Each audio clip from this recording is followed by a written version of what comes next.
நான் இந்த தேர்தலை விளையாடுறதா நினைச்சிட்டு இருக்காரு. இந்த பாரு, எங்க அம்மாவுக்கு இந்த தேர்தல் வாழ்வா சாவான்ற போராட்டம். இதுல அவங்க ஜெயிச்சே ஆகணும்.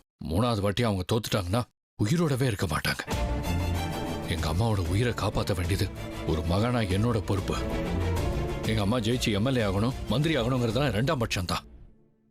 ஆனா எனக்கு அவங்க உயிரோட இருக்கணும்.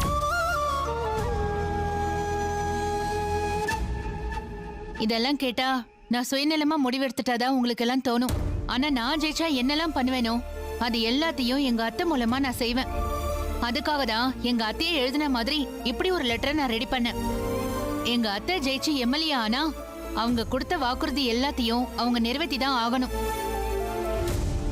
கடமையை செய்ய லஞ்சம்லாம் வாங்க கூடாது, பதவிய தப்பா பயன்படுத்தவே கூடாது. அது மாதிரி இந்த லெட்டர்ல பெரிய லிஸ்டே போட்டிருக்கேன்.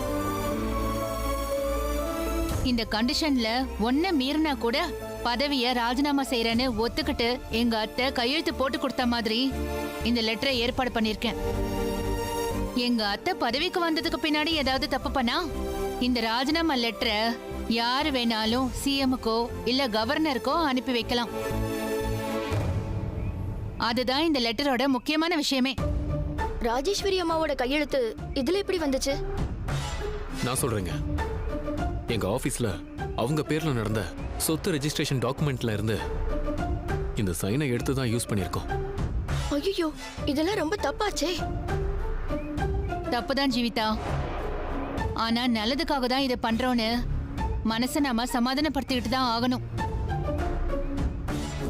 கணேஷ் மாமாவை கன்வின்ஸ் பண்ணி இந்த லெட்டரை நான் ரெடி பண்ண சொன்னேன். இந்த லெட்டரோட ஆன்லைன் காப்பிய நைட்டோட நைட்டா தொகுதியில இருக்கிற ஸ்டூடெண்ட்ஸ் கிட்டையும் மகளிர் சுய உதவி குழுல இருக்கிற பெண்கள் கிட்டையும் ஃபார்வர்ட் பண்ண போறோம். அதோட என்னோட அத்தையை ஜெயிக்க வைக்க நீங்க என் மேல வச்ச நம்பிக்கைய நான் என் அத்தை மூலமா நிறைவேற்றுவேனும்.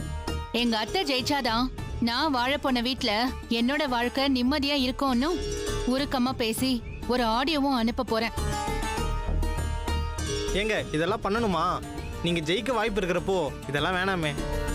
இல்லங்க, எங்க அத்தை ஜெயிச்சே ஆகணும். அது ஏனும் நான் சொல்லிட்டேன். இதுக்கு மேல இந்த முடிவுக்கு யாரும் எதிர்ப்பு தெரிவிக்காம எனக்கு கொஞ்சம் சப்போர்ட் பண்ணுங்க ப்ளீஸ். உங்க நம்பிக்கையெல்லாம் நான் காப்பாத்துறேன். மக்களுக்கு நல்லது நடக்கும். உங்க உழைப்பு நிச்சயமா வீணே போகாது. தயவு செஞ்சு கொஞ்சம் புரிஞ்சுக்கோங்க.